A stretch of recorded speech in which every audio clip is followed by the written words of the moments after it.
Good morning students. तो हम लोग लास्ट क्लास के अंदर एस ब्लॉक एलिमेंट्स की केमिकल प्रॉपर्टीज के बारे में पढ़ रहे थे।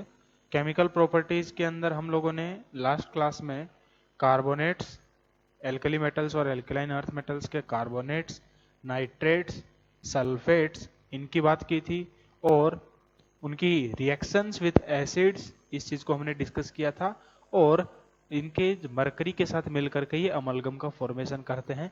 ये चीज हमने लास्ट क्लास के अंदर इनकी केमिकल प्रॉपर्टीज में डिस्कस की थी। बराबर है। एक काम करते हैं, फटाफट क्या क्या था उस चीज को रिवाइज कर लेते हैं। बेटा कार्बोनेट्स के अंदर हमने पढ़ा था कि सबसे पहले एल्कली मेटल्स, जब तुम्हारे पास कार्बोनेट्स के साथ उनका जो फॉर्मूला होता है वो कैसा होता है, M2CO3 टाइप का फॉर्मूला होता है। कैसे टाइप का फॉर्मूला, M2CO3, जैसे कि Li2CO3, Na2CO3, K2CO3, इस टाइप का मॉलिक्यूलर फॉर्मूला देखने को मिलता है। ठीक है, कैसे बनाते हैं बेटा, इनके ऑक्साइड को हम लोग कार्बन डाइऑक्साइड के साथ रिएक्शन करते हैं और कार्बोनेट्स का फॉर्मेशन करवाते हैं। रिएक्शन में हमने देखा था कि जैसे कि Li2O है, Li2O का रिएक्शन हम करवाएं CO2 के साथ, तो Li2O मेटल का ऑक्साइड है, कैसा होता है, बेसिक। Ca2 सॉरी जो CO2 है वो कैसा होता है, एसिडिक होता है, नॉन मेटल का ऑक्साइड है, एसिड और बेस होगा, रिएक्शन न्यूट्रलाइजेशन रिएक्शन और सॉल्ट का फॉर्मेशन होगा। बराबर है, ये चीज हमने लास्ट क्लास में देखी थी। देन हम लोगों ने इनकी थर्मल स्टेबिलिटी की बात की थी। थर्मल स्टेबिलिटी में हमने देखा था कि डाउन द ग्रुप जाते हैं तो इनके कार्बोनेट्स का, चाहे एल्कली मेटल्स हो चाहे एल्केलाइन अर्थ मेटल्स हो, इन दोनों के कार्बोनेट्स का थर्मल स्टेबिलिटी इंक्रीज करता है। क्यों? क्योंकि बड़ी साइज के एनायन को कौन स्टेबलाइज करता है, बड़ी साइज का कैटायन स्टेबलाइज करता है। ठीक है, देन हम लोगों ने इनके हीटिंग इफेक्ट के बारे में भी बात किया था। बेटा हीटिंग इफेक्ट के अंदर सबसे पहले अगर हम बात करें एल्कली मेटल्स का, तो एल्कली मेटल्स में केवल लिथियम का जो कार्बोनेट है, क्या केवल लिथियम का अकेला कार्बोनेट है जिसको हम हीट करने पर वो क्या करता है, अपने ऑक्साइड में और CO2 में डिकम्पोज होता है। बराबर है कि नहीं, किस में डिकम्पोज होगा, Li2CO3, Li2O के अंदर और CO2 के अंदर डिकम्पोज होता है। जबकि बाकी के जो तुम्हारे एल्कली मेटल के कार्बोनेट्स हैं, जब उनको हम हीट करते हैं तो किसी तरह का कोई रिएक्शन नहीं होता, उनमें से हमको CO2 गैस रिलीज नहीं होती है, हाँ है ना। जबकि लिथियम को जब हम डिकम्पोज करेंगे, हीट करेंगे, तो Li2O मिलता है, साथ में CO2 गैस रिलीज होती है ना। ऐसा क्यों होता है कि बाकी एल्कली मेटल्स में हमको CO2 गैस देखने को नहीं मिलती? वो रीजन ये है कि तुम्हारे जो बाकी के एल्कली मेटल्स का जो जो डिकम्पोजिशन होने से पहले ही वो क्या कर जाते हैं, मेल्ट कर जाते हैं। बराबर है, ये चीज हमने देखा था। देन हम लोगों ने डिस्कस किया था एल्केलाइन अर्थ मेटल्स के हीटिंग इफेक्ट के बारे में। बेटा एल्केलाइन अर्थ मेटल्स के कार्बोनेट्स के बारे में।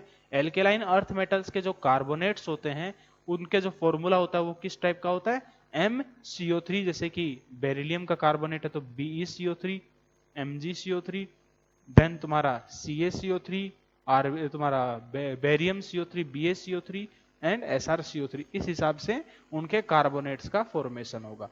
ठीक है, देन हम लोगों ने इनमें भी देखा था कि इनका जो थर्मल स्टेबिलिटी का ऑर्डर है वो भी डाउन द ग्रुप जाने पर इंक्रीज करता है।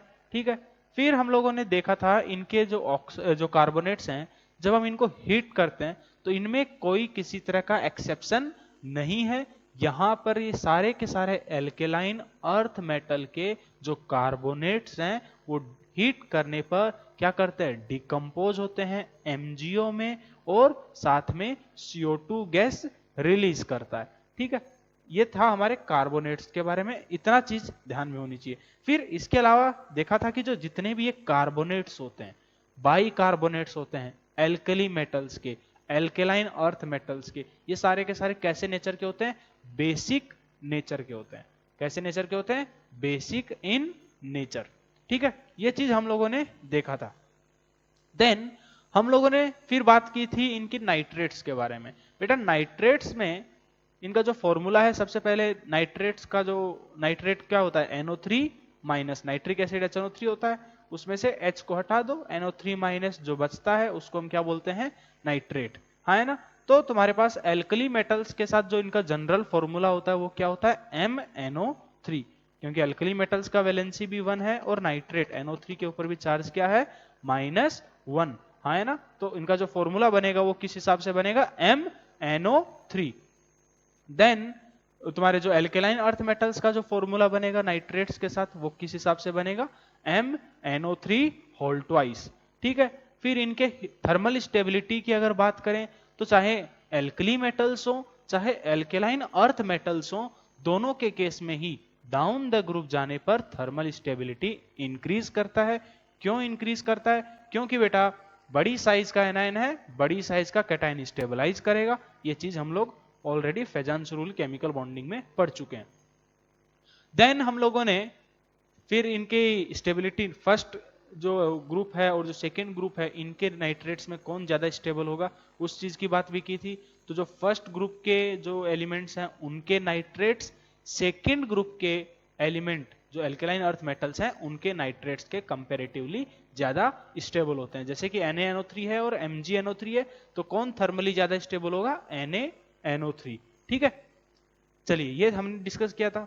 फिर हमने डिस्कस किया था नाइट्रेट्स का हीटिंग इफेक्ट। बेटा नाइट्रेट्स का हीटिंग इफेक्ट में सबसे पहले हमने बात की थी एल्कली मेटल्स का हीटिंग इफेक्ट। एल्कली मेटल्स में जो सबसे पहले अगर हम बात करें तो जो लिथियम है, क्या जो लिथियम का जो नाइट्रेट है LiNO3, तो जब हम उसको हीट करते हैं तो क्या मिलता है, Li2O उसका ऑक्साइड मिलता है प्लस NO2। क्या मिलता है, Li2O प्लस NO2। NO2 जो गैस होता है साथ में O2। ठीक है, तो जो तुम्हारे पास ये NO2 जो गैस होता है वो कैसा गैस होता है, एक रेडिश ब्राउन कलर का गैस होता है। तो यही सबसे क्वेश्चन आएंगे डायरेक्टली तुम्हारे एग्जाम में, कि तुम्हारे पास बेटा एक क्वेश्चन यहीं से आएंगे क्या, कि एक तुम्हारे पास सॉल्ट है, एक किसी मेटल का नाइट्रेट सॉल्ट है, जरूरी नहीं है नाइट्रेट बोल देगा कि किसी मेटल का सॉल्ट है, उसको हीट करने पर रेडिश ब्राउन कलर की गैस निकलती है। ठीक है, और तुम्हारे पास और बाकी इंफॉर्मेशन दे दिया जाएगा कि दूसरा मेटल है उसी ग्रुप का, वहां से जब उसको हमने हीट किया तो तुम्हारे पास किसी तरह की नाइट्रेट गैस NO2 गैस जो है वो रिलीज नहीं हुआ। तो आइडेंटिफाई करो ऑप्शन ABCD में कौन सा है, तो उसमें एक तुम्हारा ऑप्शन हो सकता है LiNO3। ठीक है, तो ये था लिथियम का हीटिंग इफेक्ट। देन अगर हम बात करें बाकी अल्कली मेटल्स के हीटिंग इफेक्ट की, बाकी अल्कली मेटल्स में कौन कौन है, सोडियम, पोटेशियम, रुबिडियम, सीजियम। तो बेटा इनके हीटिंग इफेक्ट हमने दो अलग अलग टेम्परेचर कंडीशंस पे देखा था। एक देखा था 600 डिग्री सेल्सियस और एक देखा था 800 डिग्री सेल्सियस पे, हाँ है ना। तो बेटा जब 600 डिग्री सेल्सियस के ऊपर हम इनको हीट करते हैं तो 600 डिग्री सेल्सियस के ऊपर क्या होता है, इनके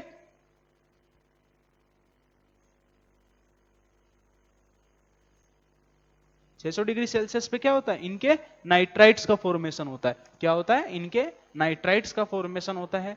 जैसे कि हमने बात की थी, अगर KNO3 का बात करें तो KNO3 को जब हम हीट करेंगे तो क्या बनेगा, KNO2 बनेगा प्लस O2। ठीक है, रिएक्शन को बैलेंस कर सकते हैं।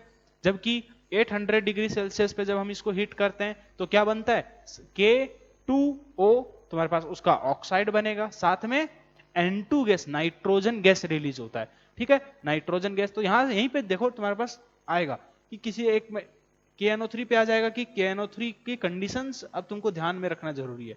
यहाँ पे इनऑर्गेनिक में ज्यादा कुछ नहीं है, ये कंडीशंस ही है जो क्वेश्चंस को तुम्हारे पूरा डिफरेंट कर देंगी। समझ में आएगी नहीं, पूरे प्रोडक्ट चेंज हो रहे हैं तो कंडीशंस को ध्यान में रखना जरूरी है कि किन कंडीशंस के ऊपर तुम्हारा कौन सा प्रोडक्ट का फॉर्मेशन हो रहा है। ठीक है, तो ये था हमारे पास एल्कली मेटल्स का हीटिंग इफेक्ट। देन बेटा एल्केलाइन अर्थ मेटल्स का हीटिंग इफेक्ट जब हमने किया था तब तुम्हारे पास क्या मिला था, उसका ऑक्साइड मिलता है और सब में NO2 गैस रिलीज होता है। जैसे कि अगर MgNO3 को अगर हम हीट करेंगे तो क्या बनेगा बेटा, MgO प्लस NO2।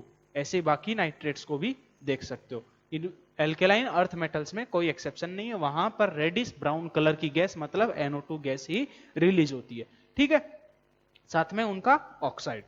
ये हमने नाइट्रेट्स में पढ़ा था। देन हम लोगों ने देखा था सल्फेट्स के अंदर। सल्फेट्स के अंदर बेटा तो सबसे पहले जो एल्कली मेटल्स हैं, एल्कली मेटल्स की अगर सल्फेट्स की बात करें तो एल्कली मेटल्स के जो सल्फेट्स होते हैं उनका जो जनरल फॉर्मूला होता है वो किस हिसाब से होता है, उनका जो जनरल फॉर्मूला होता है वो होता है तुम्हारा M-2 SO4, क्योंकि SO4 का वैलेंसी क्या है 2 है और एल्कली मेटल्स का वैलेंसी क्या है 1 है। तो तुम्हारे पास वहां पे इनकी जो जनरल फॉर्मूला देखने को मिलता है वो किस हिसाब से मिलता है M2SO4 टाइप का।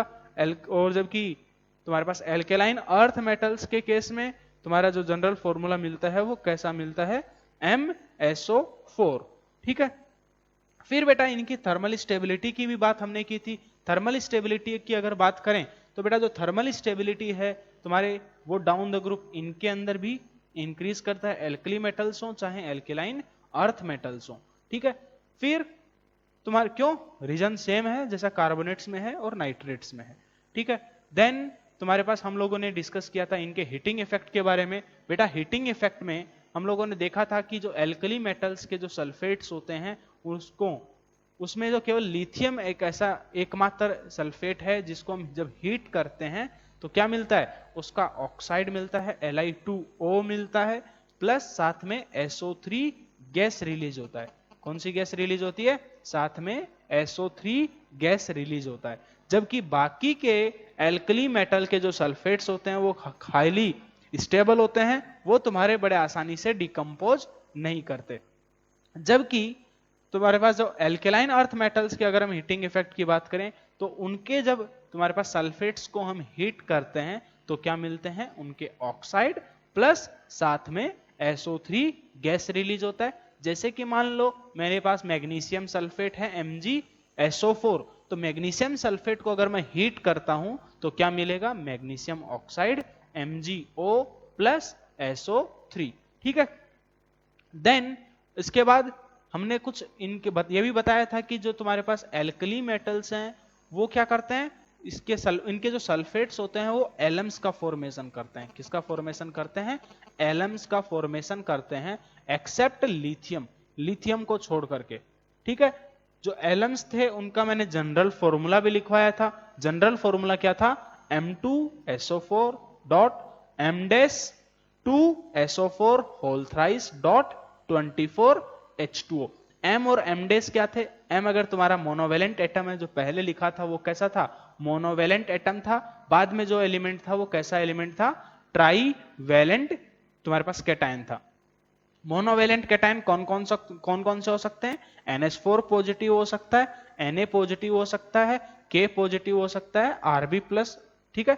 और सीजियम प्लस, ये सारे के सारे तुम्हारे मोनोवेलेंट एटम्स हो सकते हैं। फिर इनको याद करने की मैंने लर्निंग ट्रिक भी बताई थी। क्या था अमीना कब्र से बोली, हाँ है ना क्या अमीना से अमोनियम NH4 पॉजिटिव, फिर तुम्हारे ना से सोडियम, कब्र से के से कब्र का जो है उससे क्या तुम्हारे पास पोटेशियम, बर से रुबिडियम और से सीजियम।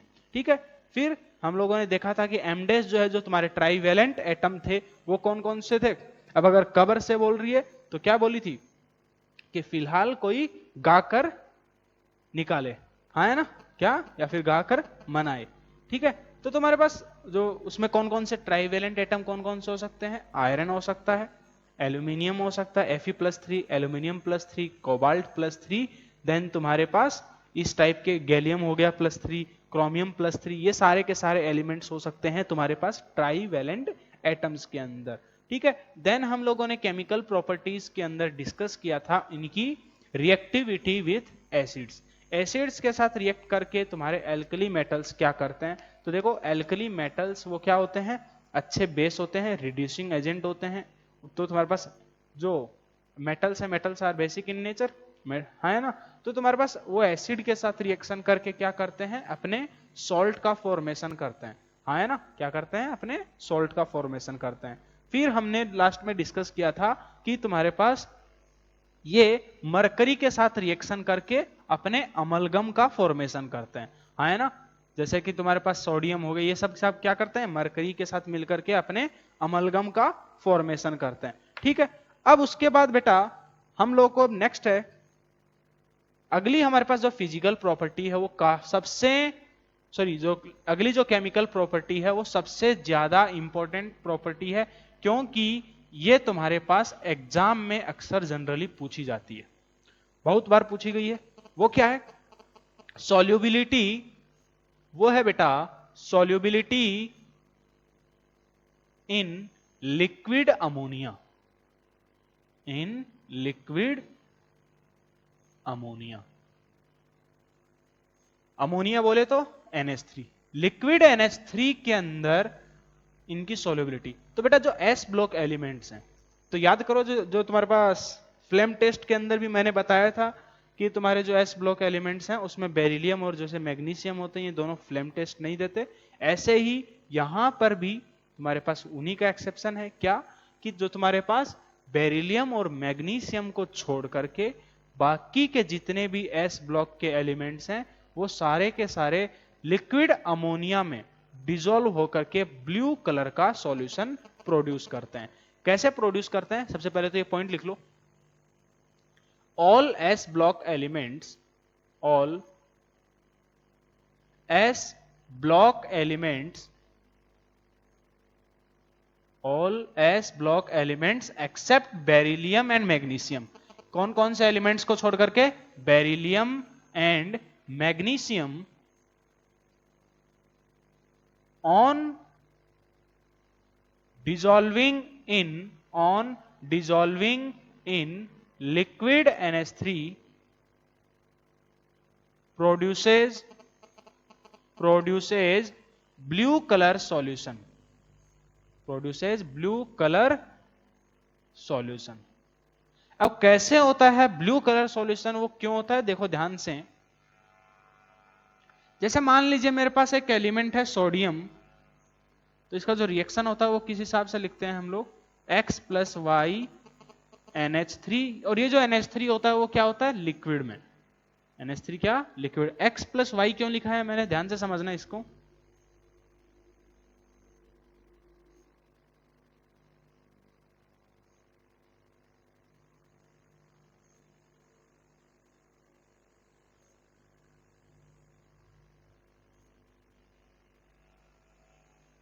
देखो सोडियम क्या है, मेटल है, ये अपना जैसे अब यहां पर NH3 जो है वो किसकी तरह काम कर रहा है, एज ए सॉल्वेंट की तरह काम कर रहा है। किसकी तरह काम कर रहा है बेटा, एज ए सॉल्वेंट की तरह काम कर रहा है। और जो सोडियम मेटल है वो क्या करता है, अपना जैसे ही इलेक्ट्रॉन लूज करेगा, ठीक है, तो अब इसके ऊपर चार्ज आएगा क्या, Na पॉजिटिव। और ये NH3 जो मॉलिक्यूल है, जो NH3 मॉलिक्यूल है वो क्या करता है, इस सोडियम को चारों तरफ से सॉल्वेट कर देता है, क्योंकि NH3 क्या है यहां पर, सॉल्वेंट है, तो ये क्या कर दिया, इसको चारों तरफ से इसको सॉल्वेट कर लिया। याद करो मैंने बताया था, तो जब तुम्हारे पास सॉल्वेंट H2O होता है तब उसको हमने बोला था हाइड्रेटेड, है ना, तब तुम्हारे पास वो उसको हमने क्या बोला था, हाइड्रेटेड। ऐसे ही हमने दो तरह की एनर्जी भी पढ़ी थी फेजन्स रूल में, एक था हाइड्रेशन एनर्जी, एक था सॉल्वेशन एनर्जी। तो हाइड्रेशन एनर्जी क्या कब हमने डिस्कस किया था, जब हम वाटर में डिसॉल्व करते हैं, जब तुम्हारा सॉल्वेंट पर्टिकुलर वाटर होता है तब तुम्हारा जो अमाउंट ऑफ एनर्जी रिलीज होता है उसको हमने बोला था हाइड्रेशन एनर्जी। और अगर वाटर को छोड़ करके अगर कोई और सॉल्वेंट है तब तुम्हारा जो एनर्जी रिलीज होता है उसको हमने बोला था सॉल्वेशन एनर्जी। तो यहां पर मैं क्या कर रहा हूं, देखो यहां पर जो सॉल्वेंट है वो कौन है, NH3 है सॉल्वेंट, मतलब यहां पर तुम्हारा जो यहां पे जो एनर्जी रिलीज होगा वो कैसे कौन सा होगा, सॉल्वेशन एनर्जी, ठीक है। तो क्या होता है कि जो Na प्लस क्योंकि जब इलेक्ट्रॉन लूज करता है तो वो क्या होता है, तुम्हारे पास NH3 मॉलिक्यूल्स से सॉल्वेट हो जाता है, क्या करता है, चारों तरफ से सॉल्वेट हो जाएगा।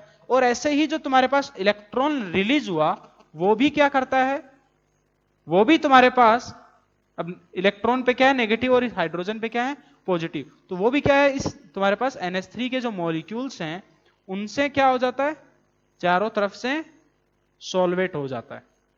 समझ में आएगी नहीं, तो तुम्हारे पास इसलिए मैंने लिया X प्लस वाई, क्यों लिया, कि उसमें मान लो अगर X तुम्हारे सोडियम को सॉल्वेट कर रहे हैं तो Y तुम्हारे किसको कर रहे हैं, उस फ्री इलेक्ट्रॉन को सॉल्वेट कर रहे हैं। तो ये क्या है, सॉल्वेटेड, ये क्या है, सॉल्वेटेड सोडियम, क्या सॉल्वेटेड सोडियम आयन। और ये क्या है, ये तुम्हारे पास सॉल्वेटेड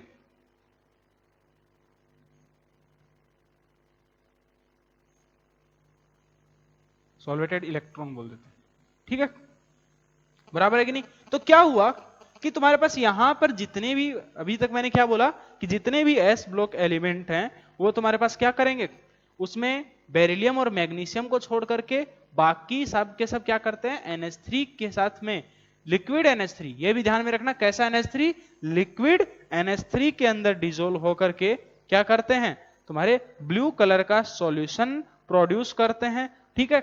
और यहां पर जो मैंने रिएक्शन लिखा वो क्या है, Na plus X plus Y NH3, उसमें जो X NH3 है वो क्या कर रहा है, सोडियम को सॉल्वेट कर रहा है, और तुम्हारे पास जो Y NH3 है वो किसको कर रहे हैं, इस इलेक्ट्रॉन को सॉल्वेट कर रहे हैं। तो ठीक है, तो ये इसको मैं क्या लिख सकता हूं, सॉल्वेटेड सोडियम या फिर solvated ammonia,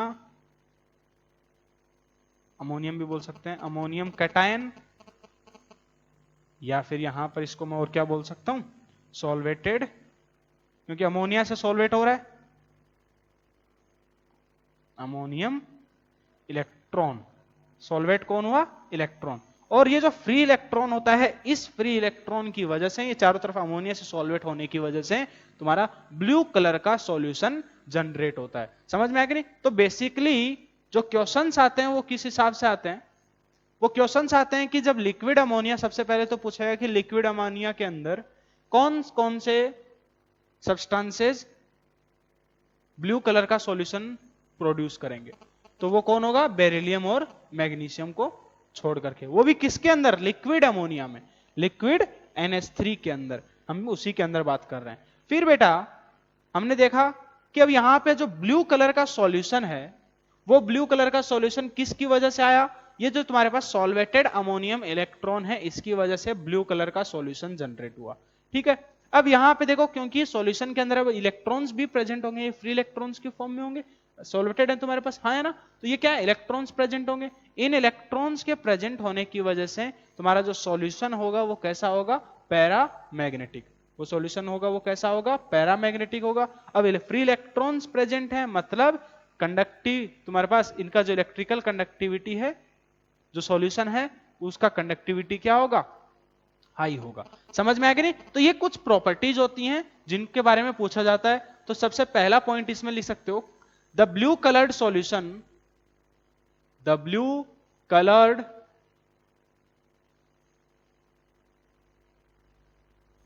solution is due to, वो सॉल्यूशन जो ब्लू कलर का सॉल्यूशन है वो किसकी वजह से है, solvated ammonium, is due to solvated ammonium, solvated ammonium electron, वो किसकी वजह से है, ब्लू कलर का जो सॉल्यूशन है वो किसकी वजह से है, तुम्हारे पास सॉल्वेटेड अमोनियम इलेक्ट्रॉन की वजह से है। और ये जो सॉल्यूशन है वो कैसा है, सॉल्यूशन इज पैरामैग्नेटिक, कैसा सॉल्यूशन है, पैरामैग्नेटिक है, एंड कंडक्टिंग इन नेचर, तुम्हारे पास इलेक्ट्रिकल कंडक्टिविटी भी शो कर सकता है, ठीक है। फिर बेटा जो बेरिलियम और जो मैग्नीशियम है, अब ये इसके ऊपर भी पॉइंट आ जाते हैं कि बेरिलियम और मैग्नीशियम क्यों नहीं शो करते।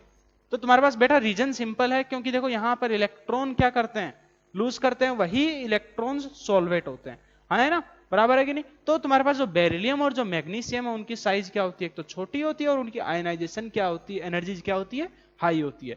तो तुम्हारे पास ये भी लिख सकते हो, beryllium and magnesium does not dissolve in liquid ammonia, does not dissolve in liquid ammonia due to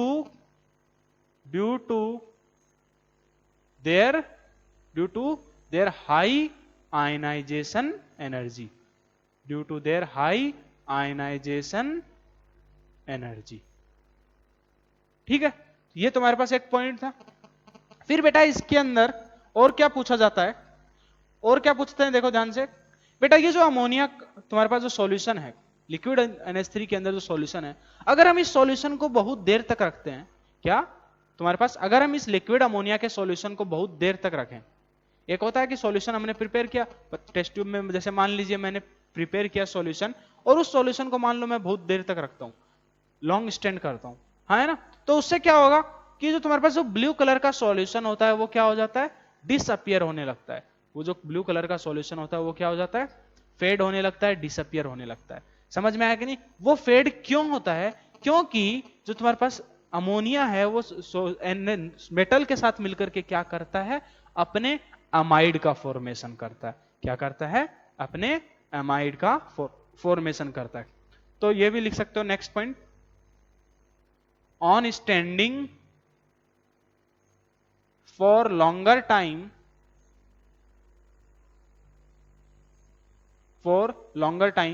blue colored solution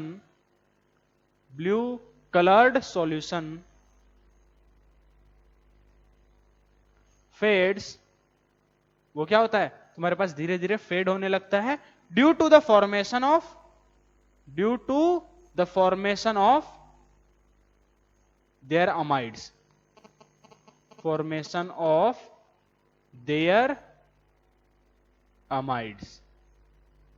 जैसे कि देखो तुम्हारे पास सोडियम है, तो यही क्या करता है, बहुत देर तक रखोगे तो तुम्हारे पास, बेटा जानते हैं कि NH3 का जो क्रिटिकल टेम्परेचर होता है वो बहुत तुम्हारे पास लो होता है ना, तो वो तुरंत किस में कन्वर्ट हो जाएगा, लंबे देर तक रखोगे तो गैस में कन्वर्ट हो जाएगा। तो वो क्या करेगा तुम्हारे पास, उसके साथ रिएक्शन करके अपने NaNH2 का फॉर्मेशन करेगा और हाफ H2 गैस। तो ये जो बना, ये क्या बना, यही है अमाइड। NH2 यहां पर है, इसको हम क्या बोलते हैं, सोडामाइड। ऑर्गेनिक के अंदर आने वाला है, एक अच्छा रिएजेंट के तौर पे हम लोग इसको यूज करते हैं। क्या होता है, सोडामाइड बोलते हैं इसको। ठीक है, तो ये जो सॉल्यूशन है वो धीरे धीरे क्या करता है, फेड करने लग जाता है टाइम के साथ, अगर हम इसको ज्यादा देर स्टैंड करेंगे तो। ठीक है, तो ये चीज ध्यान में होनी चाहिए। इसके बाद नेक्स्ट पॉइंट लिखो और फटाफट लिखो इसको, इसके बारे में और कुछ चीजें देखते हैं।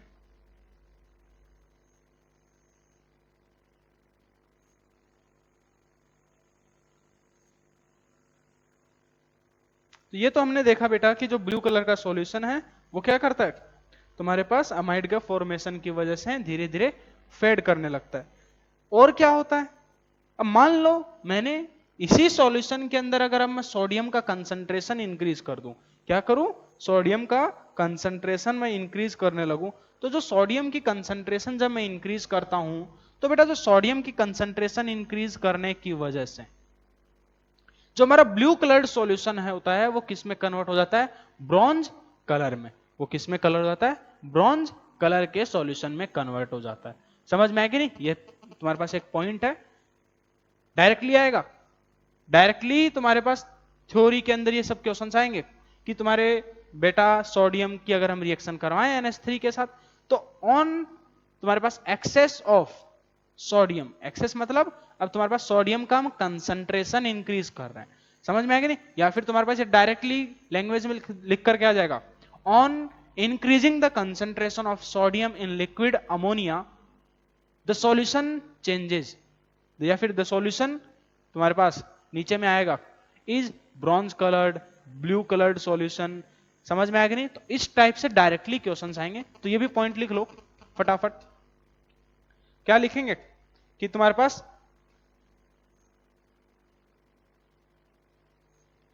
अगर हम सोडियम का कंसंट्रेशन इंक्रीज कर दें, क्या जैसे जैसे सोडियम का कंसंट्रेशन हम इंक्रीज करेंगे तो तुम्हारा जो ब्लू कलर्ड सॉल्यूशन है वो किस में कन्वर्ट हो जाएगा, ब्रॉन्ज कलर में। समझ में आएगी नहीं? चलिए तो ये भी लिख लो, on increasing, next point, on increasing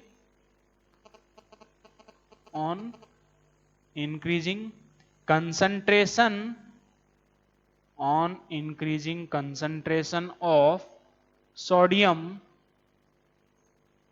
blue colored solution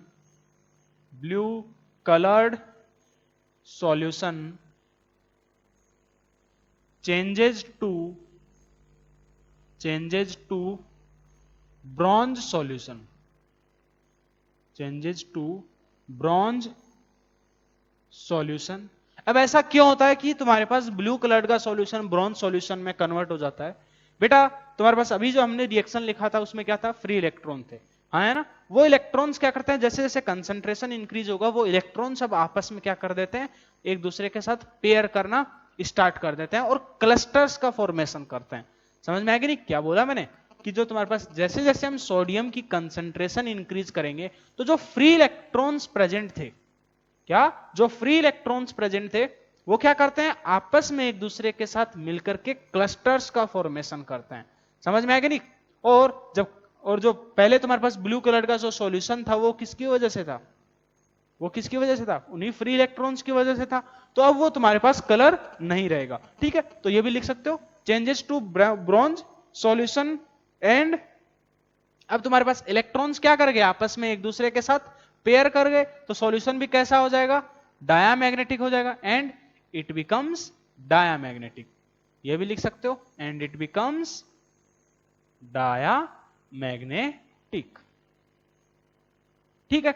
अब अगर सॉल्यूशन तुम्हारे पास बेटा डायामैग्नेटिक हो गया, अब तुम्हारे पास जो इलेक्ट्रॉन्स हैं वो क्या कर गए, आपस में एक दूसरे के साथ पेयर कर गए, हाँ है ना। तो तुम्हारे पास उसी की वजह से ये क्या हो गए, इसका जो कलर है वो भी तुम्हारा डिसअपियर हो गया। तो ये भी पॉइंट लिख सकते हो, तुम्हारे पास डायमैग्नेटिक क्यों हो गया, बिकॉज इलेक्ट्रॉन्स या फिर electron starts forming there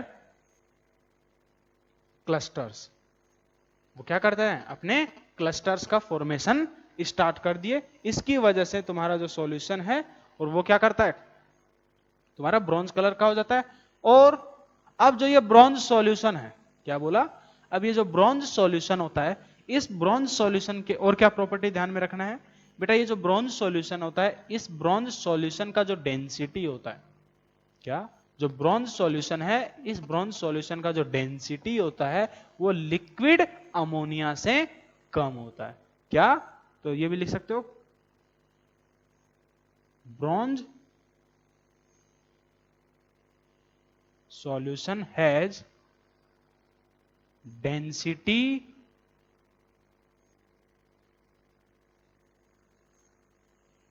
lower than, blue coloured solution भी लिख सकते हो, देन ब्लू कलर्ड, जो ब्लू कलर जो तुम्हारे पास पहले सॉल्यूशन था उससे क्या होता है, डेंसिटी इसका ब्रॉन्ज जो सॉल्यूशन बना उसका डेंसिटी लो होता है। अगर अब डेंसिटी लो है मतलब वो क्या करेगा, तुम्हारे पास सॉल्यूशन में ऊपर में फ्लोट करेगा, है ना। तो 10 फ्लोट्स ऑन इट, इसकी वजह से वो क्या करते हैं, इनके ऊपर फ्लोट करते हैं। समझ में आएगा नहीं, बोलो। अब आगे देखो, और ऐसे ही जो तुम्हारे पास जो ब्लू सॉल्यूशन होता है, और वो ब्लू जैसे देखो डेंसिटी के लिए मैंने बताया ब्रॉन्ज सॉल्यूशन का जो डेंसिटी है वो क्या है तुम्हारे पास, वो तुम्हारे ब्लू सॉल्यूशन की डेंसिटी से कम है। ऐसे ही जो ब्लू सॉल्यूशन का जो डेंसिटी है, क्या जो ब्लू कलर्ड जो सॉल्यूशन है इसका डेंसिटी तुम्हारा लिक्विड अमोनिया से भी कम है। तो ये भी एक पॉइंट है। तो जो blue coloured solution, blue colored solution has density lower than liquid ammonia, ठीक है। तो ये कुछ पॉइंट्स है, बस इतना सा ध्यान में रखना है, इसके अलावा कुछ भी नहीं है इस केमिकल प्रॉपर्टी के अंदर। तो यहां पर हमारी सारी की सारी केमिकल प्रॉपर्टीज फिनिश होती हैं।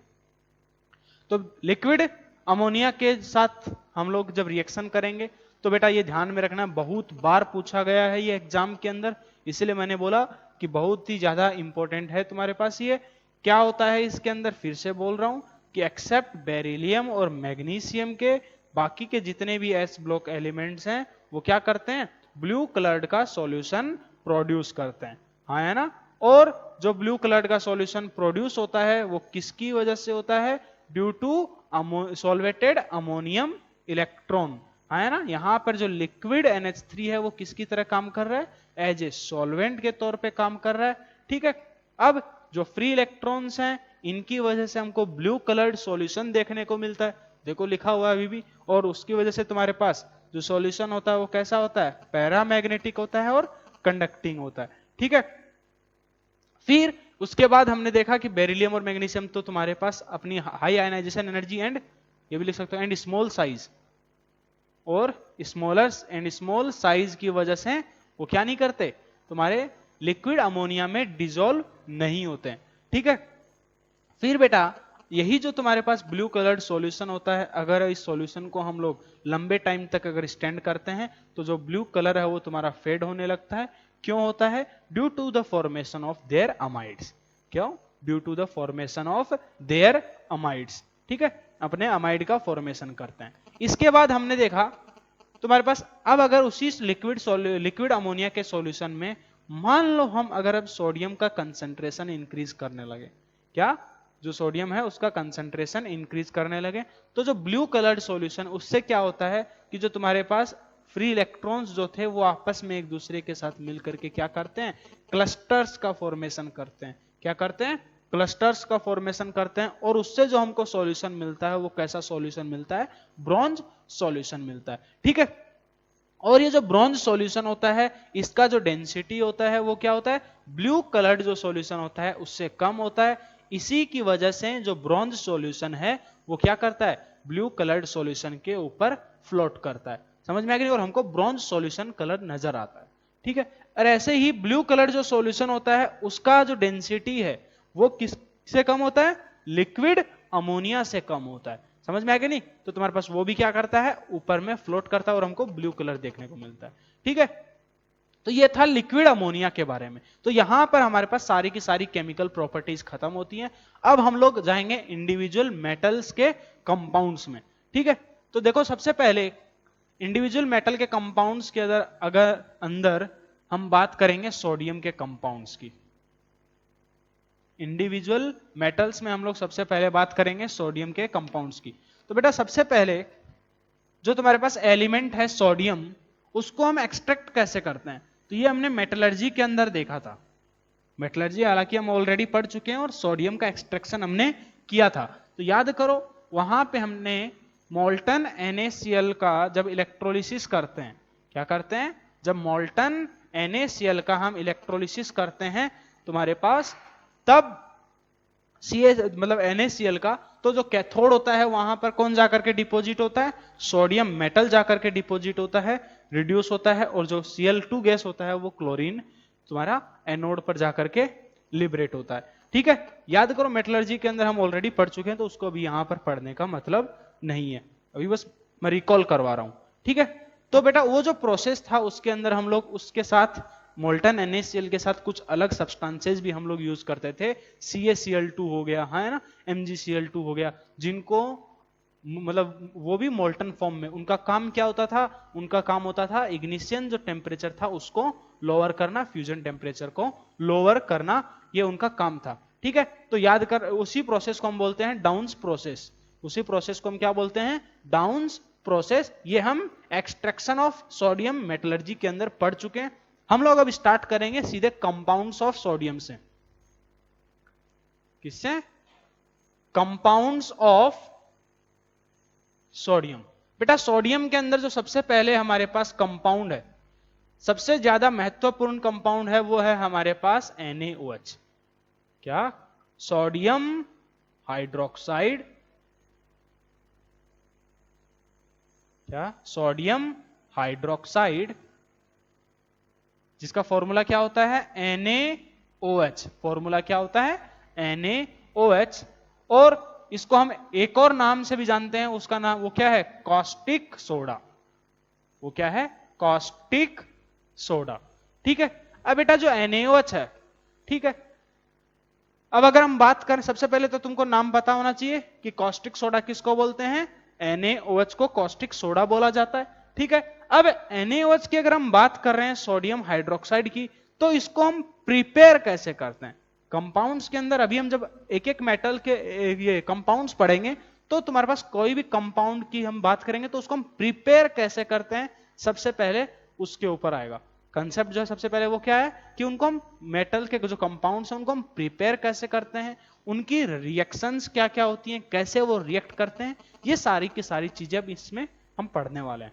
तो सबसे पहले अगर हम बात करें इनका मेथड ऑफ प्रिपरेशन, देखो यही सब चीजें आगे जाकर के पी ब्लॉक में, फिर तुम्हारा डी एंड एफ ब्लॉक में, ये सही सारी की सारी हर एक जब मेटल के कंपाउंड्स हम पढ़ेंगे तो जो स्टेप्स हैं वो मेरे कॉमन रहेंगे, समझ में आएगा नहीं? तो स्टेप्स को ध्यान में रखना, तो उससे थोड़ा आइडिया रहेगा, ब्लॉक्स थोड़े आसान हो जाएंगे।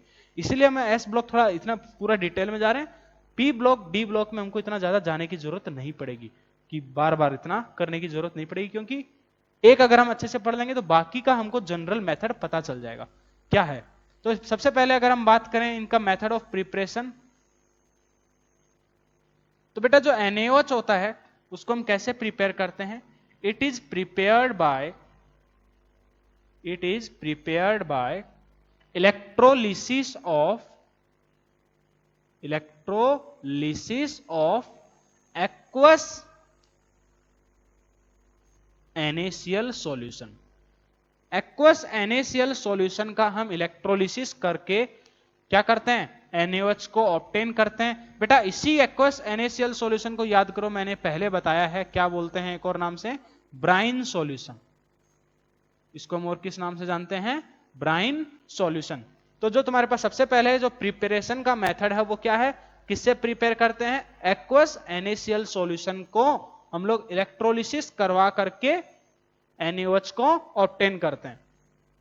देखना अगर तुम्हारे पास एक्वस NaCl है, मतलब NaCl है तो वो किस हिसाब से होगा, Na+ होगा और Cl-। देखो इलेक्ट्रोलिसिस का हम लोग आइडिया पहले ले चुके हैं, थोड़ा मेटल्स का एक्सट्रैक्शन में, इलेक्ट्रोलिटिक रिफाइनिंग और वहां सब में हमने देखा था, इलेक्ट्रोलिटिक रिडक्शन में, ठीक है। अगर H2O है तो वहां पर कौन कौन है, H+ है और OH- है। अब देखो यहां पर इनमें से कोई एक जाकर के देखो, तुम्हारे पास NaCl में जो इलेक्ट्रोलिसिस जब करते हैं तो याद करो मैंने बताया था, मान लेते हैं कि हमारे पास ये कोई एक इलेक्ट्रोलिटिक सेल है, क्या है ये, मान लो हमारे पास कोई एक इलेक्ट्रोलिटिक सेल है और ये हमने बैटरी से इनको कनेक्ट कर दिया, तो ये जो होता है इसको हम बोलते हैं, लेफ्ट साइड में जो होता है इसको हम क्या बोलते हैं, एनोड, और जो राइट साइड में हम रखते हैं इसको हम क्या बोलते हैं, कैथोड। राइट साइड वाले को क्या बोलते हैं, कैथोड। एनोड जो होता है इलेक्ट्रोलिटिक सेल के अंदर वो कैसा चार्ज होता है, पॉजिटिव चार्ज। कैथोड कैसा चार्ज होता है, नेगेटिव चार्ज। बेटा एनोड तुम्हारे पास कैसा टर्मिनल है, पॉजिटिव टर्मिनल है। कैसा टर्मिनल है, पॉजिटिव टर्मिनल है। इस पे हमेशा क्या होता है, ऑक्सीडेशन। इस पे हमेशा ऑक्सीडेशन होता है। ऑक्सीडेशन का मतलब क्या है, लॉस ऑफ इलेक्ट्रॉन, ये हम ऑलरेडी डिस्कस कर चुके हैं। फिर बेटा अगर मैं बात करूं कैथोड, तो बेटा कैथोड कैसा है, नेगेटिव टर्मिनल। कैथोड क्या होता है, नेगेटिव टर्मिनल है तुम्हारे पास। फिर बेटा कैथोड पे हमेशा क्या होता है, रिडक्शन। कैथोड पे क्या होता है, रिडक्शन। रिडक्शन का मतलब क्या है, गेन ऑफ इलेक्ट्रॉन। रिडक्शन का मतलब क्या है बेटा, गेन ऑफ इलेक्ट्रॉन। तो बेसिकली जब इलेक्ट्रोलिसिस करते हैं तो तुम्हारा जो रिएक्शन होता है, एक में उसमें एक लॉस करता है, एक गेन करता है, मतलब रिडॉक्स रिएक्शन होती है, ठीक है। चलिए तो देखो अब ध्यान से, अब यहां पर NaCl है मेरे पास बेटा। अब देखो पॉजिटिव जो है चार्ज वो किसकी तरफ जाएगा, नेगेटिव की तरफ, और जो नेगेटिव चार्ज है वो किसकी तरफ जाएगा, पॉजिटिव की तरफ। यहां पर हमारे पास सबसे पहले अगर मैं बात करूं तो बेटा पॉजिटिव में कौन कौन है, H+ है, सॉरी H+ और Na+, यही दो है तुम्हारे पास जो पॉजिटिव है, हाँ है ना। तो इनमें से तुम्हारे पास जो H+ है वो पहले जाकर के क्या करता है, रिड्यूस करता है। समझ में आया कि नहीं, क्या H+ जो है वो कैथोड पर जाकर के पहले रिड्यूस करता है। ऐसे ही जो Cl- और जो OH- है उसमें क्या होता है कि तुम्हारे पास जो Cl- है वो जाकर के पहले एनोड पे ऑक्सीडाइज करता है। क्यों, क्योंकि इसके ऑक्सीडाइज करने की टेंडेंसी इससे ज्यादा है। ये चीज हम लोग और ज्यादा डिटेल में इलेक्ट्रोकेमिस्ट्री के अंदर पढ़ेंगे, जो कि पूरा का पूरा इन्हीं चीजों के ऊपर बेस्ड है, ठीक है। तो अभी के लिए बस इतना ध्यान में रखना है कि Na+ और तुम्हारा जो कैथोड है उस पे कौन जाएगा, जाता है H+, और जो तुम्हारे पास एनोड होता है उसमें Cl माइनस और OH माइनस में से कौन जाकर के ऑक्सीडाइज करता है? Cl। ठीक है, तो लास्ट में H प्लस चला गया, Cl H प्लस कहां चला गया? कैथोड पर। Cl कहां चला गया? एनोड पर। तो पीछे कौन बचा? Na प्लस और OH माइनस, और Na प्लस और OH माइनस मिलकर के क्या करते हैं? NaOH का फॉर्मेशन करते हैं, और ऐसे हमारे पास सोडियम हाइड्रोक्साइड कॉस्टिक सोडा बनता है। ठीक है, अब इसको प्रिपेयर करने के हमारे पास बेटा दो प्रोसेस हैं। इसको प्रिपेयर करने के हमारे पास क्या है? दो प्रोसेस हैं। जो पहला प्रोसेस है वो है हमारे पास नेल्सन सेल, उधर ही लिख देते हैं, ये मिटा दूं बेटा। अब NaOH को प्रिपेयर करने के लिए हमारे पास जो दो प्रोसेस हैं, उनमें जो हमारे पास सबसे पहला जो हमारे पास मेथड है वो है नेल्सन, मंडेला नहीं है, नेल्सन सेल और डायफ्रैगम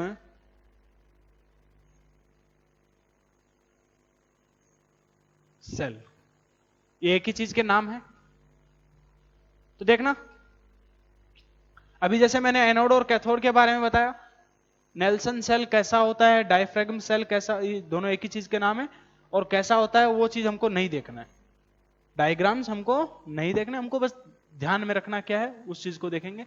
बेटा जो एनोड होता है, यहां पर इनमें क्या होता है, हम एक एनोड यूज करते हैं और एक कैथोड यूज करते हैं। क्या? एक एनोड होता है हमारे पास और एक कैथोड होता है। बेटा जो एनोड होता है नेल्सन सेल, और जो डायफ्रैगम सेल होता है वो किसका होता है? ग्रेफाइट का। ये ध्यान में रखना कि नेल्सन सेल के अंदर हम लोग जो एनोड यूज करते हैं वो किसका यूज करते हैं? ग्रेफाइट का। और जो कैथोड हम यूज करते हैं वो क्या होता है? Perforated steel. क्या होता है? परफोरेटेड स्टील, मतलब छिद्र वाला स्टील। ठीक है, तो ये हमारे पास सबसे पहले तो तुमको ये पता होना चाहिए कि नेल्सन सेल के अंदर एनोड और जो कैथोड होता है वो किसका मिलकर के बना होता है। अब एनोड पर अभी जैसे मैंने बताया कि तुम्हारे पास यहां पर एक्वस NaCl सॉल्यूशन है। सॉल्यूशन क्या है? एक्वस NaCl सॉल्यूशन है, मतलब कैटायन कौन कौन है? Na प्लस है और H प्लस है। एनायन कौन कौन है? Cl माइनस है और OH माइनस है। ठीक है, तो बेटा जो तुम्हारा एनोड है उस पे क्या होता है? ऑक्सीडेशन। तो तुम्हारे पास जो Cl माइनस है वो क्या करता है? तुम्हारे ऑक्सीडाइज करता है किसमें? Cl2 के अंदर, प्लस 2 इलेक्ट्रॉन लूज करता है। तो ये रिएक्शन होता है हमारा एनोड के ऊपर। फिर जब बात करेंगे बेटा कैथोड का, तो कैथोड पे क्या होगा? रिडक्शन। रिडक्शन मतलब गेन ऑफ इलेक्ट्रॉन। देखो यहां पर इलेक्ट्रॉन्स लूज हो रहे हैं, है ना? लॉस ऑफ इलेक्ट्रॉन है, लॉस ऑफ इलेक्ट्रॉन मतलब ऑक्सीडेशन। फिर देखो कैथोड, कैथोड पे तुम्हारे पास कैथोड कैसा चार्ज होता है? नेगेटिव चार्ज होता है, मतलब उसकी तरफ कौन अट्रैक्ट होगा? पॉजिटिव चार्ज वाला। पॉजिटिव चार्ज वाले यहां पर कौन कौन है सॉल्यूशन में? Na प्लस है और H प्लस है। तो यहां पर जो तुम्हारा H प्लस है, 2H प्लस, वो क्या करते हैं? 2 इलेक्ट्रॉन्स को गेन करके वो क्या करते हैं? हाइड्रोजन गैस को रिलीज करते हैं। समझ में आया कि नहीं? ये गैस, तुम चाहो तो ये भी लिख सकते हो कि देखो OH माइनस था, यही था, और Na प्लस था। Cl माइनस ऑक्सीडाइज हो गया, OH माइनस अभी भी बचा रह गया। बचा रहा कि नहीं? अब देखो ऐसे ही, अब अगर मेरे को बेटा ओवरऑल रिएक्शन लिखनी है, ओवरऑल रिएक्शन अगर बात करोगे तो देखो ध्यान से, तो शुरुआत में क्या क्या था तुम्हारे पास? क्या हुआ? Na प्लस भी था, इधर में क्या है? Na प्लस है। फिर तुम्हारा देखो 2Cl minus, 2H plus, OH minus भी था, और लास्ट में अभी फिर क्या बचा? देखो Cl2 गैस निकल गया, रिलीज हो गया, प्लस H2। हाँ है ना? तो Na, देखो ये इसको मैं क्या लिख सकता हूं? देखो एक काम करते हैं, 2Na लिख देते हैं।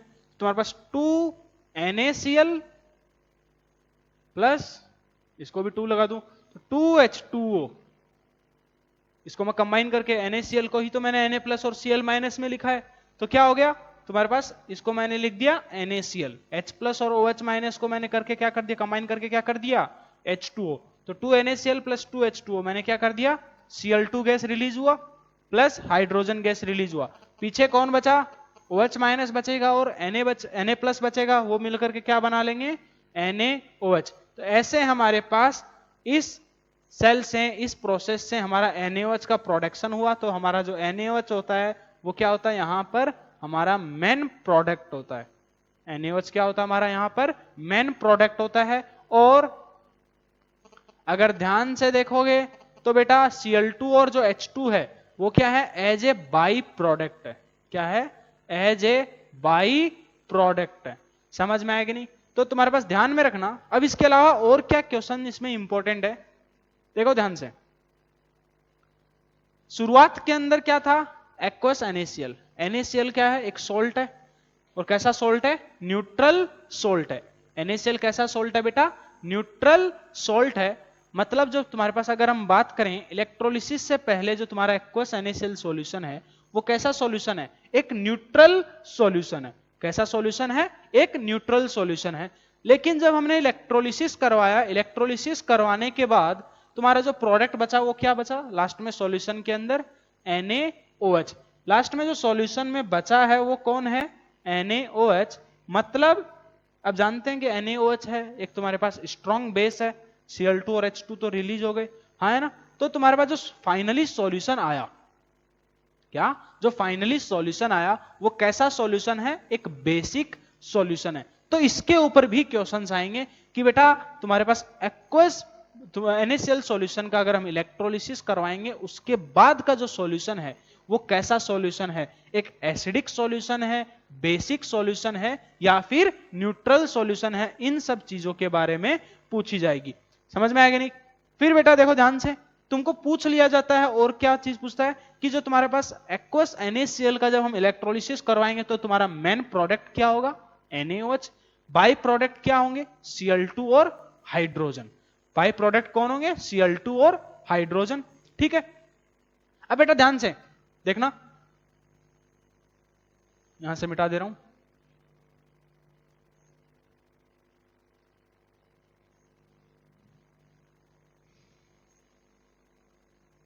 तो देखो नेक्स्ट पॉइंट, अब यहां पर जो ये Cl2 गैस रिलीज हुआ, क्या अब ये जो Cl2 गैस रिलीज हुआ ये NaOH के साथ जो तुम्हारा मेन प्रोडक्ट है इसके साथ कांटेक्ट में नहीं आना चाहिए। इस चीज को हम लोग स्पेशली ध्यान रखते हैं। क्यों, क्योंकि अगर NaCl के साथ कांटेक्ट NaOH के साथ अगर कांटेक्ट में आ गया कौन, Cl2, तो वो उसके साथ रिएक्शन कर जाएगा।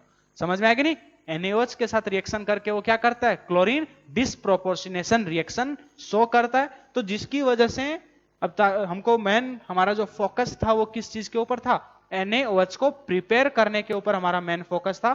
तो इसलिए हम लोग चाहेंगे कि जो क्लोरीन गैस है वो NaOH के साथ किसी तरह से कांटेक्ट में नहीं आए। तो ये भी नेक्स्ट पॉइंट लिख लो कि जो Cl2 गैस है, Cl2 gas should not come in contact with NaOH। Sodium hydroxide के साथ कांटेक्ट में नहीं आना चाहिए कौन, Cl2 गैस। ठीक है, अब नेक्स्ट पॉइंट देखो, अगर हम बात करें बेटा इलेक्ट्रोलिसिस से पहले, बिफोर इलेक्ट्रोलिसिस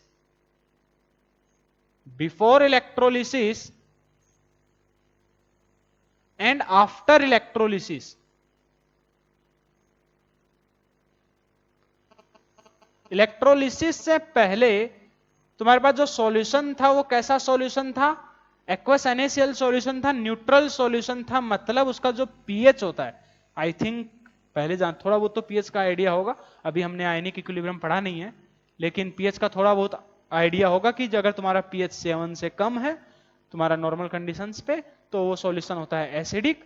अगर पीएच 7 से ज्यादा होता है तो उसको हम बोलते हैं बेस। अगर पीएच 7 के बराबर होता है उसको हम बोलते हैं न्यूट्रल सॉल्यूशन। तो जो तुम्हारे पास शुरुआत में जो सॉल्यूशन था वो कैसा सॉल्यूशन था, न्यूट्रल सॉल्यूशन था, मतलब पीएच कैसा था, 7 था। लेकिन अगर इलेक्ट्रोलिसिस के बाद हम बात करें तो जो सॉल्यूशन है वो कैसा सॉल्यूशन है, बेसिक सॉल्यूशन है। NaOH तुम्हारा क्या है बेटा, एक स्ट्रॉन्ग बेस है, मतलब पीएच क्या है, ग्रेटर देन 7।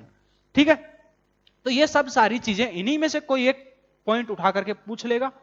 तो ये सब चीजें तुमको नेल्सन सेल और डायफ्रैगम सेल के बारे में पता होना चाहिए।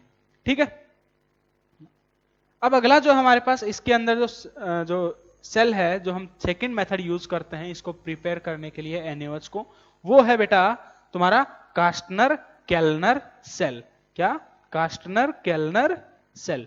क्या होता है कास्टनर केल्नर सेल? अब हमारे पास पहला हमारे पास सेल कौन सा था, नेल्सन या फिर डायफ्रैगम सेल। अब हमारे पास जो दूसरा सेल हम लोग यूज करते हैं NaOH को प्रिपेयर करने के लिए, वो है बेटा कास्टनर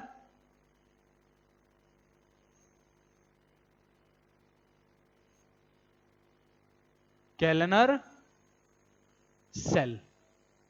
क्या होता है इसमें, डायग्राम हमको नहीं देखना है, ना ध्यान में रखना है, बस जो पॉइंट्स है वो मैंने बता दिए हैं सारे के सारे। ठीक है, चलिए, ये पीएच ग्रेटर देन 7 क्यों है, क्योंकि सॉल्यूशन क्या है, सॉल्यूशन इज बेसिक। अगर मैं पॉइंट नहीं लिखूंगा तुम लोग आधे अधूरी चीजें छापते हो।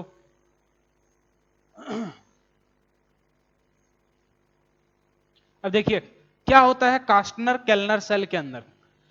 सबसे पहले यहां पर भी हम लोग क्या करते हैं, इलेक्ट्रोलिसिस ही करवाते हैं, और यहां पर भी हम लोग एनोड और कैथोड का यूज करते हैं। डिफरेंस क्या है उन दोनों में, वहां पर भी हमने एनोड किसका यूज किया, ग्रेफाइट का। कास्टनर केल्नर सेल में भी हम लोग यूज किसका करते हैं, ग्रेफाइट का ही एनोड यूज करते हैं। समझ में आएगा नहीं? लेकिन जो कैथोड हम यूज करते हैं वो क्या होता है, मरकरी का। कैथोड हम किसका यूज करते हैं, मरकरी का हम लोग कैथोड यूज करते हैं, Hg। समझे कि नहीं? फिर से एनोड पर क्या होगा बेटा, ऑक्सीडेशन, और तुम्हारे पास कैथोड पर क्या होगा बेटा, रिडक्शन। समझ में आया कि नहीं? एनोड पर क्या होगा, ऑक्सीडेशन। एनोड पॉजिटिव चार्ज होता है तो तुम्हारे पास Cl- है, ऑक्सीडेशन किसका होगा, Cl- का, वो किस में जाएगा, Cl2 में और 2 इलेक्ट्रॉन्स में। बराबर है कि नहीं? 2 इलेक्ट्रॉन्स लूज कर रहा है, loss of electron is oxidation, तो एनोड पे ऑक्सीडेशन हो रहा है। फिर बेटा अगर हम बात करें कैथोड पे, तो कैथोड पे तुम्हारे पास किसका, रिडक्शन होगा। जो रिडक्शन होगा वो किसका होगा, हाइड्रोजन का। क्यों ऐसा हमने क्यों किया, क्योंकि जो बेटा देखो आप जानते हैं कि जो सोडियम है वो मरकरी के साथ मिलकर के क्या करता है, अपना अमलगम का फॉर्मेशन करता है। क्या, जो सोडियम है वो मरकरी के साथ मिलकर के क्या करता है, अपने अमलगम का फॉर्मेशन कर लेगा। हाँ है ना, बोलो। तो और ये तुम्हारे पास अमलगम्स के बारे में हम लोग ऑलरेडी पढ़ चुके हैं। तो तुम्हारे पास जो Na+ है वो जाकर के रिड्यूस नहीं होता, तो रिड्यूस जाकर के कौन होता है, 2H+ जो है तुम्हारे पास हाइड्रोजन जो है वो क्या करता है, जाकर के रिड्यूस होता है। और जो हमारे पास ओवरऑल रिएक्शन आती है वो क्या आएगी कि NaCl प्लस H2O का अगर हम इलेक्ट्रोलिसिस करवाएंगे, ये क्या हुआ यहां पर, Na और Hg ने क्या किया, आपस में पहले मिलकर के अमलगम का फॉर्मेशन कर लिया। तो क्या होगा तुम्हारे पास, फिर से यहां पर क्लोरीन गैस रिलीज होगा, साथ में हाइड्रोजन, और तुम्हारा क्या बन गया, NaOH। रिएक्शन को बैलेंस कर देंगे, देखो हाइड्रोजन, ये तुम्हारे पास ये लो, रिएक्शन बैलेंस हो गई। तो देखो क्वेश्चंस, यही जो रिएक्शन बैलेंस मैंने किया इसके ऊपर भी बेस्ट क्वेश्चन आ सकते हैं।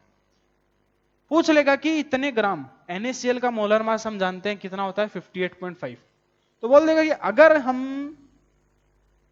58.5 ग्राम NaCl का इलेक्ट्रोलिसिस करते हैं, देखो इसको फिजिकल केमिस्ट्री में कैसे लेकर के जाना है। तुम्हारे पास 58.5 ग्राम अगर NaCl का मैं इलेक्ट्रोलिसिस करूं तो बताओ NaOH का कितना अमाउंट प्रोड्यूस होगा।